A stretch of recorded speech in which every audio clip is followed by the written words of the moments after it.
Have you ever wanted to make a name for yourself by starting your own store and workshop in a fantasy town? Well, I'm Morgan, and I'm here with your first look at CraftCraft Fantasy Merchant Simulator, which is one of the games highlighted in Steam's Next Fest.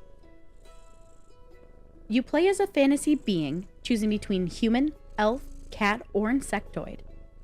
Once your race is chosen, then it's time to customize your character with a pretty decent number of options ranging from skin tone, hair, outfits, color palettes, and more.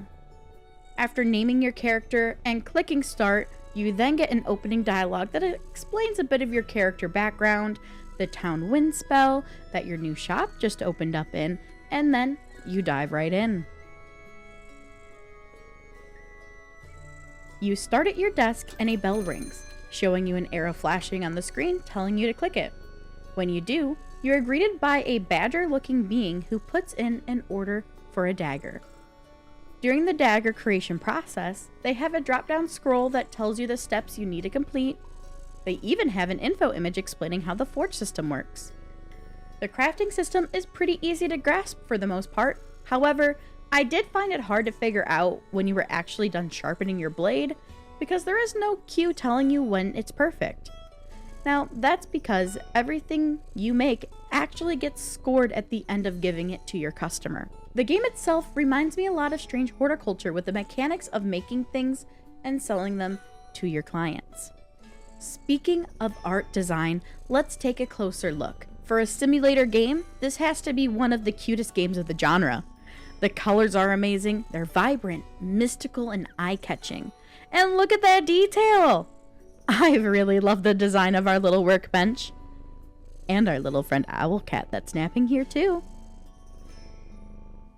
The soundtrack is lovely. It has this beautiful and whimsical fantasy-esque soundtrack that I'm an absolute sucker for.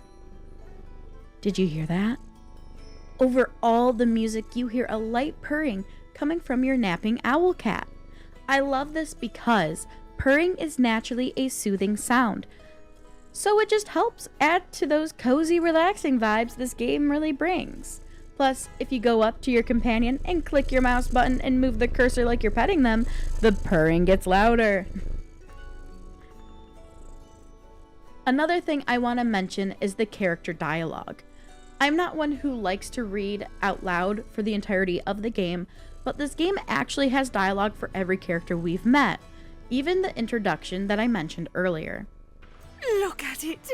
It's so trashy! Oh, I will stand out in every social event I attend back home. The factories can never turn this out, not with their rigid schematics. Though I do believe the voice acting could use a little fine-tuning to sound a bit more natural. In all, I really enjoy the uniqueness we witness from the first 3 customers we meet within this demo.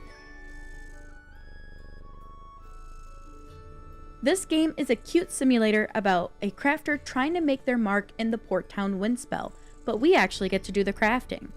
I love the overall art, gameplay, and music behind this single-player game. It is available now for a short demo that lasts about an hour, but it does have a planned release date of January 3rd, 2025. I definitely have this cute and cozy simulator on my wishlist. I'm Morgan, and this is my first look at CraftCraft Fantasy Merchant Simulator.